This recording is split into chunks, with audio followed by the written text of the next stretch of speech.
Jakarta, ibu kota Indonesia, telah melewati abad-abad perubahan hingga menjadi kota metropolitan. Temuan-temuan arkeologis yang ditemukan di sepanjang bantaran Kali Ciliwung dipercaya sudah dihuni oleh manusia 3.000 tahun sebelum Masehi.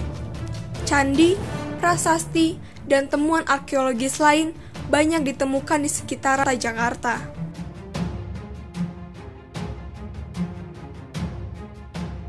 Peradaban demi peradaban pun dilalui, mulai dari kerajaan Sunda dan Banten hingga mencapai kegemilangan pada masa kolonial Hindia Belanda. Peristiwa demi peristiwa mewarnai lini masa sejarah kota yang memiliki banyak nama ini, mulai dari Sunda Kelapa, Jayakarta, Batavia, dan kota Jakarta yang kita kenal sekarang ini.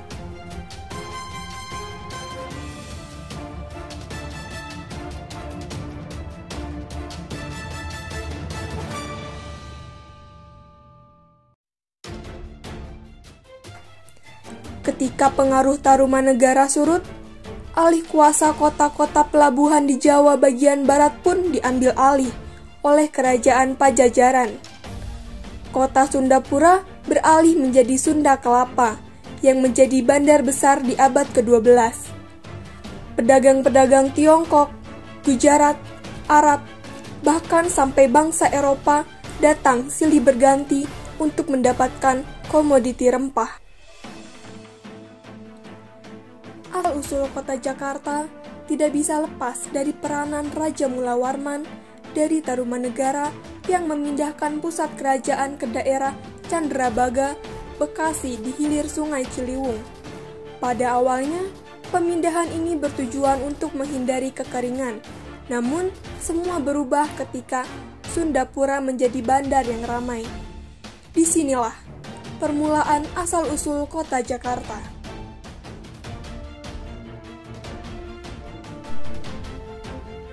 Kerajaan Demak sebagai kerajaan Islam pertama di Pulau Jawa mengadakan berbagai ekspansi untuk mendudukan kota-kota pesisir di Pulau Jawa. Lalu pun juga Sunda Kelapa yang waktu itu dikuasai oleh Pajajaran dengan dibantu Portugis. Fathahilah atau Falatehan ditugasi Kesultanan Demak untuk menguasai bandar di pesisir utara Laut Jawa bagian barat. Kerajaan Pajajaran yang was-was lantas meminta kerjasama dengan Portugis. Fathahilah mengirim armada besar untuk mengepung Portugis di Sunda Kelapa. Dan dengan pertempuran yang sengit, akhirnya pada 22 Juni 1557 Masehi, Sunda Kelapa direbut oleh Demak dan namanya pun dirubah menjadi Jayakarta.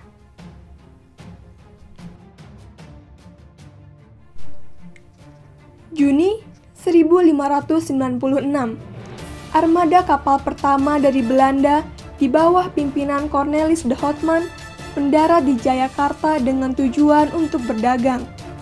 Namun, kedatangan mereka tidak dianggap baik oleh penguasa Banten waktu itu, sehingga rombongan de Houtman diusir dari Jayakarta. 90 awak de Houtman yang tersisa berlayar lagi menuju Pulau Bali, dan di sana ia mendapat rempah-rempah yang mereka inginkan. Walau armada de Houtman cukup dihancurkan oleh Banten, namun mereka dianggap berhasil karena telah menguntungkan kerajaan Belanda sebanyak 800.000 gulden atau setara dengan 60 miliar sekarang. 20 Maret 1662, Persekutuan Dagang Verenigde Oost-Indisch Company didirikan di Ambon serta memulai babak baru penjajahan di bumi Nusantara. Pada tahun 1663, VOC diberikan kebebasan untuk mendirikan kantor dagang di Jayakarta. Alih-alih menjadi kantor dagang, ternyata itu adalah benteng yang dibuat untuk menguasai seluruh Jayakarta.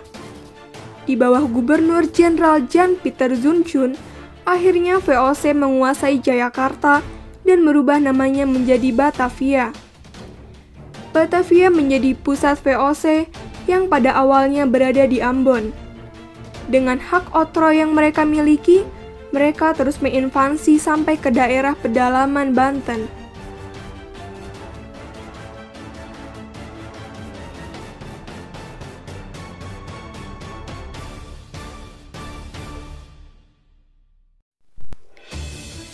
Bangunan-bangunan megah berciri khas Eropa dibangun di Batavia untuk menjadi sarana pendukung VOC di Timur Jauh.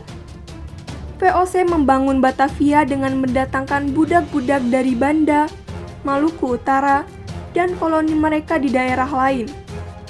Untuk mengatur pengawasan untuk masing-masing etnis, Belanda menggunakan sistem izin tinggal dengan mengelompokkan satu etnis atau bangsa di satu kampung. Semisal orang Arab tinggal di Pekojan, orang Melayu di Kampung Melayu, dan orang Makassar di Kampung Makassar. Namun, karena maraknya korupsi, praktek izin tinggal ini pun tak bertahan lama. 31 Desember 1799, akhirnya VOC bangkrut dan menjadikan jajahan-jajahannya diatur langsung oleh pemerintah kerajaan Belanda. Nama jajahan Belanda di Timur Jauh pun menjadi pemerintah Hindia Belanda untuk menguasai seluruh wilayah Nusantara. Pembangunan di Batavia pun makin masif, terutama setelah pemerintah Belanda membuat sistem kultur stelsel yang membuat daerah pedalaman Batavia menjadi daerah pertanian yang subur seperti daerah Jakarta Selatan. Dengan masifnya pembangunan di Batavia, Batavia pun sudah menjadi Eropa kecil di Asia, bahkan mengalahkan koloni Inggris seperti Malaya, Burma, dan India.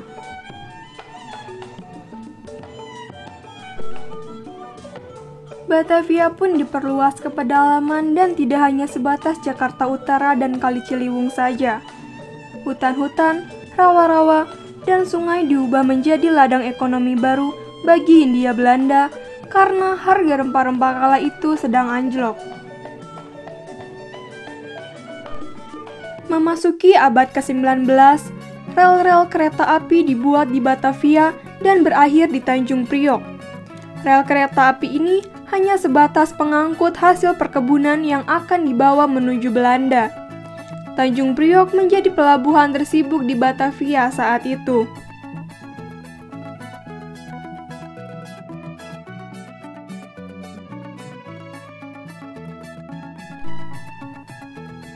Lahan perkebunan yang didirikan di bantaran kali di Batavia ternyata menjadi bencana. Erosi di sekitar bantaran kali membuat Kali Ciliwung meluap dan terjadi banjir besar pada waktu itu. Banjir di Batavia ini adalah akibat tangan orang Belanda itu sendiri. Maraknya pembukaan lahan untuk perkebunan menjadikan erosi di sekitar Kali Ciliwung. Batavia menjadi epicentrum kerusakan lingkungan di daerah jajahan Belanda di Nusantara. Namun selepas itu pemerintah Belanda pun makin berkemas untuk menciptakan Batavia yang lebih baik lagi dengan berjalannya politik etis, yaitu irigasi, imigrasi, dan edukasi. Banyak pemuda-pemuda Indonesia waktu itu menjadi orang-orang yang intelektual dengan bersekolah di sekolah-sekolah Belanda. Katakanlah itu sekolah rakyat, HIS, MULO, dan HBS. Pada 1902 di Batavia didirikan sekolah tinggi pertama untuk kaum Bumiputra, yaitu adalah Stovia atau School tot Opleiding van Inland School, yang merupakan sekolah tinggi ilmu kedokteran yang melahirkan banyak tokoh pelopor penggerakan nasional, seperti Profesor Sutomo dan Wahidin Sudirohusodo, yang membuat organisasi kebangsaan pertama, yaitu Budi Utomo. Setelah banyak sekolah-sekolah tinggi untuk kaum Bumiputra dibuka, maka semakin banyak intelektual muda yang sadar akan kemerdekaan bangsanya.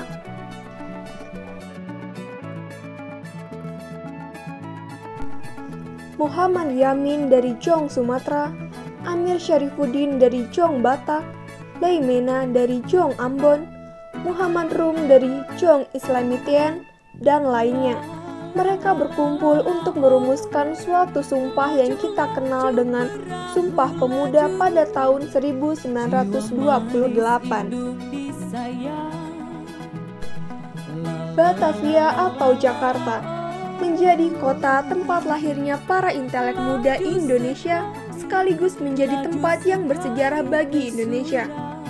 Jakarta menjadi saksi bisu proklamasi kemerdekaan Indonesia pada 17 Agustus 1945 dan menjadi tonggak baru kebangkitan nasional. Kebangkitan nasional itu menjadi pemersatu segala perbedaan, mulai dari suku dan etnis, bahasa, seni, budaya, hingga agama. Semuanya bersatu dalam harmoni demi terciptanya kesatuan dan kebangkitan sebagai suatu bangsa untuk mendapatkan kemerdekaan.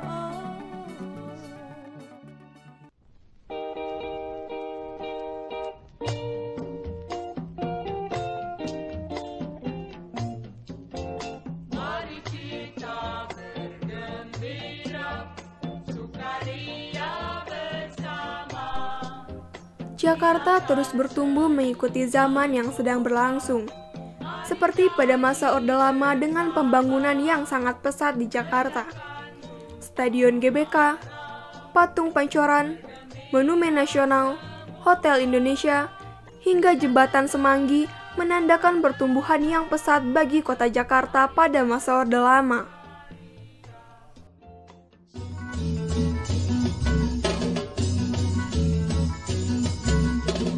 Kau Dewi impian hatiku, hanya di kau bidadariku. Begitu Orde Baru berkuasa, Jakarta pun menjadi kota yang sangat hebat. Dengan sarana dan prasarana yang lengkap yang hampir menyamai kota-kota di Amerika. Musik, tempat hiburan, dan sarana lainnya berkembang pesat seiring pertumbuhan ekonomi yang meningkat. Setelah jatuhnya Orde Baru, pembangunan di Jakarta tetap dilaksanakan hingga hari ini.